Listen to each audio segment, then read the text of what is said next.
What is going on, everyone? My name is Andy. Welcome back to another FPL video. In this one we're discussing who the best cheap midfielders might be, and for the purposes of this video I've put a cap at 6 million. So these are all going to be players that are 6 million or below. We're not going to discuss the 4.5s because I think they will go into a future bench options video, because ultimately none of them are probably going to be in our first 11s very often, whereas players in this video might make it in at some point. As you might imagine, for a cheap price there's usually issues one way or another with a lot of these players. It could be minutes, it could be stats, it could be fixtures, right? Or it could be a combination of them. So I'm going to discuss it as we go. There's lots of options in this video that are both popular picks or are being talked about a lot in the community. Can't fit everyone in. So the likes of Perez and Albrighton, Pulisic, you know, Fornals, players that might have better options at their own teams, even if it's for a little bit more money, I've not included. But there are still a bunch in here. If you find it useful or enjoy it, give it a like. Hit that subscribe button if you're new around here, and let's jump into it. So I think we have to start off with Pedro Neto. I know we talked about him a lot in various videos, but this is specifically about cheap midfielders. He's one of the most popular out there at the moment, so he has to be included, right? One of the reasons why a lot of people are looking at maybe having a Wolves midfielder is purely on the fixtures. So 4 of the first 6 are very targetable. So Leeds, Fulham, Bournemouth and Southampton, all really good fixtures. Newcastle at home, I don't think is too much to worry about either. Spurs away in game week 3 is probably the toughest one. You could maybe rotate him with a cheap defender or another cheap attacker if you have one in your team as well. So overall, the fixture prospect looks pretty good. We know that Wolves' expected goals last year were awful. They were the second worst side. The only worst team was Norwich. So that's not good. So we would have to hope for some improvement. I would hope that the fixtures would bring that improvement. Then the fixtures get pretty bad after game week 6. So you'll be looking to sell anyway. So it's a bit of a gamble just based on who they're going to play.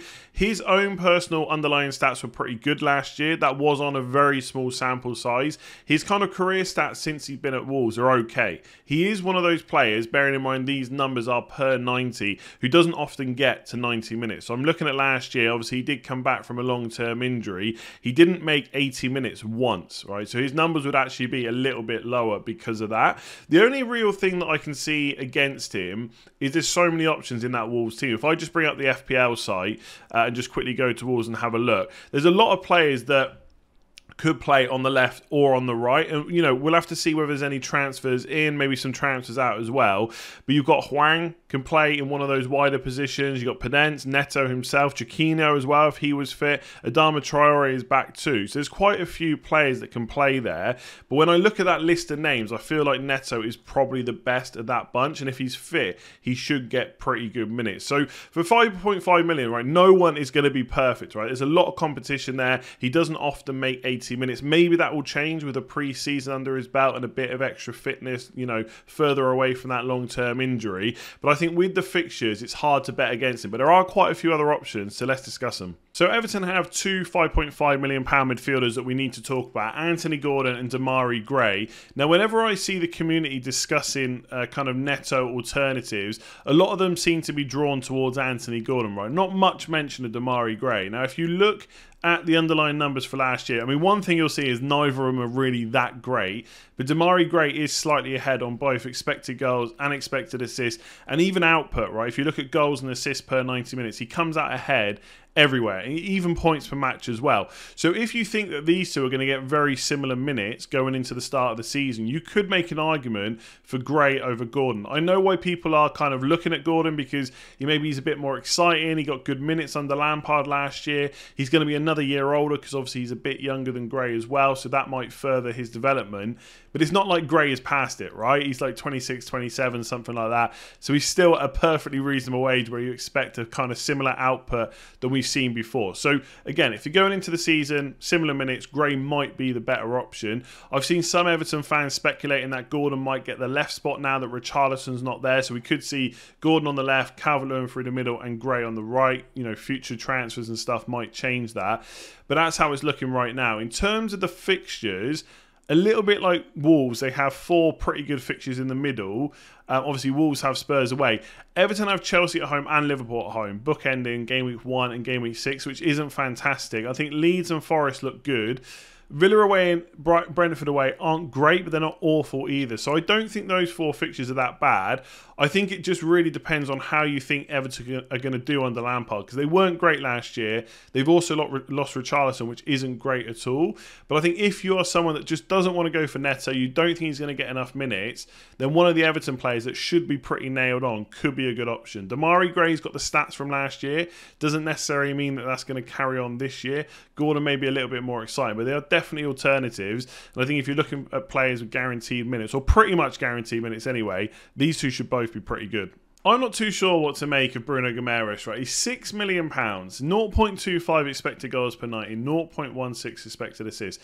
They are not bad underlying numbers. It's better than both Demarai Gray and Anthony Gordon, who we just spoke about. Now, that is on a bit of a smaller sample size. He wasn't at Newcastle for the whole season last year. I certainly don't think he's going to keep up 0.44 goals per 90 minutes, right? I think he had a very good season at Newcastle last year, at least the time he was there. But I think those numbers will drop a bit, right? He's a box-to-box midfielder. I'm not sure he will keep up that level of goal threat. That's what really worries me about him. So I think those numbers will drop off. Like, he's a great player and he could play at a lot of the clubs in the Premier League. I'm just not sure he can keep that up. He's got a lot of other qualities. I just don't necessarily think goals and a huge amount of assists is going to be it, especially at the early part of the season. Maybe he'll be an option down the line, but he's got over 20% ownership. He's got to play Brighton away, Man City at home and Liverpool away, all in the first 5 game weeks, and Crystal Palace at home in game week 6 isn't great either. The only real good fixture is that Nottingham Forest one, and I don't think that is enough to kind of disregard the rest of the fixtures. So he is a quality player. I'm not convinced he's going to keep up those numbers. He'll still be brilliant for Newcastle regardless, but the fixtures would massively put me off. So that 20% ownership he's got so far has to drop. Let's keep this one nice and simple for Martinelli. If he gets good regular minutes, he will probably be one of, if not the best, £6 million or below midfielder, right? If you told me right now he's going to play as often as Bruno Guimarães, he'd probably be almost a lock in my team, because £6 million is potentially great value. We know his underlying stats are good. He's playing in a team that we expect to score quite a few goals. The fixtures aren't bad either. The problem is those minutes. So even if we look to last year, where I would say he was arguably the first choice left winger, this is the end of the season. 90 minutes against Everton, good. Also got a goal and assist, which is decent. And these numbers are off transfer market, by the way. He was benched the game before that. He came off on the 64th minute the game before that. 78th minute the game before that. I mean, 78 is not too bad, but again, it's another early sub. And then 90 minutes against West Ham. So 2 of the last 5 game weeks, he played 90 minutes. And in 1, he was a sub. And then the 2 games before those 5 games, against both Man United and Chelsea, he only played 20 and 26 minutes. So there are some minutes concerns there. And it all comes down to how much you're happy to ride that out. I think when the Arsenal team sheet comes out, you know pretty much for sure Odegaard's going to be on there, Saka's going to be on there, Jesus is going to be on there. Who's going to be playing left wing? I don't think you can be completely sure. Even if he starts the first 2 games against Palace and Leicester, there's nothing to say that if he's fit, Smith Rowe won't then come in as well. And that is the problem. It might be a risk worth willing to take, because he will come on if he's on the bench, right? It's not very often that he just misses minutes completely or just misses whole games. So that's pretty good. And none of the players on this list are perfect, right? Neto, there's quite a few other options at the team. Wolves obviously not great in attack. Everton's underlying stats for those 2 players aren't great. Bruno Guimarães, I expect his numbers to come down a bit. The fixtures aren't great either. So there's no perfect player. So it might be worth taking the risk, but I think you do it knowing that he might not always start because Smith Rowe is there. But if he does, he's brilliant. So for Olise and Eze at Crystal Palace, we can probably keep this pretty quick, right? They've got Arsenal, Liverpool and Man City open in 4 game weeks, right? They've got to play all 3 of those teams. For me, that just means they're a no-go. I would take a punt on any of the other 5.5s we've spoken about so far ahead of these 2. I think at some point, they're going to be worth a go, for sure. Looking at their underlying stats, the expected goals aren't really considerable from either of them. Expected assist gets a bit better for Olise. His overall expected goal involvement numbers are quite good, but they are geared more towards assists than goals, which are obviously worth less points. So it'd have to be a really good run of fixtures, I think, for us to bring him in. They do have a lot of options in attack. Crystal Palace fans, let me know in the comments below what you think about who is in your best 11. I presume Olise for sure is in there, maybe Eze as well. Again, it probably depends who else is lined up, because there are quite a few options. But ultimately, for game week 1, there's going to be better punts to go for. The fixtures just rule these two out. Leeds are a side that really intrigue me because I'm not quite sure what to expect next season. Obviously, Jesse Marsch has been in charge now for a little while, but he's now going to get a full pre-season to implement his tactics, strategy, his way of playing and stuff like that. They're probably going to lose Rafinha. At the time of recording, he hasn't officially gone yet, but it looks like he's going to go to Barcelona. Either way, he's probably not going to be at Leeds. Bamford will hopefully be fit after pretty much missing the whole of last season as well, so that will help the team. And they are making a lot of new signings. So I'm going to talk about Jack Harrison in a second. The fixtures, by the way, I think are slightly better than they maybe look on paper. Looking at the new signings, though, right, I got Brendan Aronson there right away, but Sinisterra looks like he could be an option. And from what I can tell from Leeds fans, he's probably going to be nailed on. He's probably going to take that left wing spot, which means if Harrison's going to play in one of the front positions, he's going to have to move over to the right, which isn't a problem, right? He's left-footed, so he can cut in, etc. That's probably not too much of an issue. And at 6 million, he could be okay. We saw in the first season under Bielsa, back in the Premier League, that he was decent, but his underlying numbers did have last year, which isn't ideal, but we know he's got the potential. The problem is what formation they play. If they play 4-2-3-1, I'd presume it's Sinisterra at one side, Harrison the other, Bamford through the middle, and then someone playing in that number 10 position. Maybe Rodrigo, maybe Aronson, who knows? But it could also be 4-2-2-2-2, and if it is that, who's going to be up front? It could be Bamford and Dan James, Bamford and Rodrigo. Then playing the two behind could be Sinisterra, could be Harrison, could be Aronson, right? So there's quite a few players to go into all those attacking positions. So I think minutes are potentially an issue for Leeds players. I even saw one Leeds account say that Harrison may even play wing-back, right, if they play with a wing-back formation. A lot of this will be kind of presented to us in pre-season in terms of what tactics and stuff that Jesse Marsch is going for.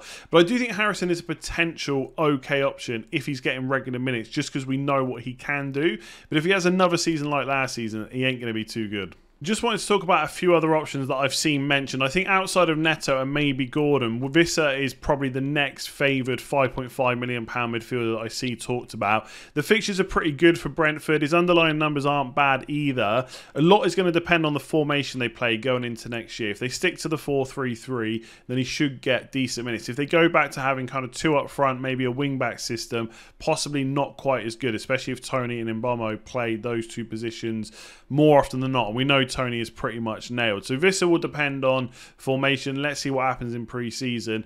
With Wilson, he should be pretty nailed, which is a good thing. His goals and assists per 90 last year were fairly good. Obviously, it's now a step up back into the Premier League for him. But Fulham's fixtures are just not great at all. And I think if you're going to go for a Fulham attacker and just risk the fixtures, you probably just go for Mitrovic. So I don't think Wilson's an option from the get-go. And I've seen some people talk about Elanga, possibly under Ten Hag. But I think realistically, whatever happens to Ronaldo, Sancho, Martial and Rashford are probably going to be more favoured players from the off. I just don't know if Elanga will get as much of a look in as he did under kind of Rangnick. Obviously, for 5 million, the potential is there. His underlying numbers are okay. They're not fantastic, but I think he has to be a wait and see. I think Rashford, if you really want to go for a cheap Man United midfielder, is probably the one to take a look at in pre-season. Elanga just not for me. But if there's injuries and he gets to run in the team, maybe at 5, but I wouldn't pin too many hopes on it. So there we go. There are plenty of options to choose from. It's not just all about Pedro Neto. I know quite a few of them have got issues. Maybe it's minutes, it's stats, it's fixtures. But that is always going to happen with cheap players like this, right? They're not going to be perfect. Otherwise, they'd be in every single FPL manager's team. It might be the case, actually, that at 5.5 or 6 million, it might be worth spending that money on a forward instead and going for a slightly more expensive midfielder. But I'll discuss cheap forwards in another video. So yeah, let me know down below which of these midfielders you're considering. Is there anyone else that I've not mentioned that you think is a good option? Let me know below. If you enjoyed it or found it useful, give it a like, hit that subscribe button. Let's hit 300k before the start of the season. That would be amazing. Otherwise, I'll catch you tomorrow for another video.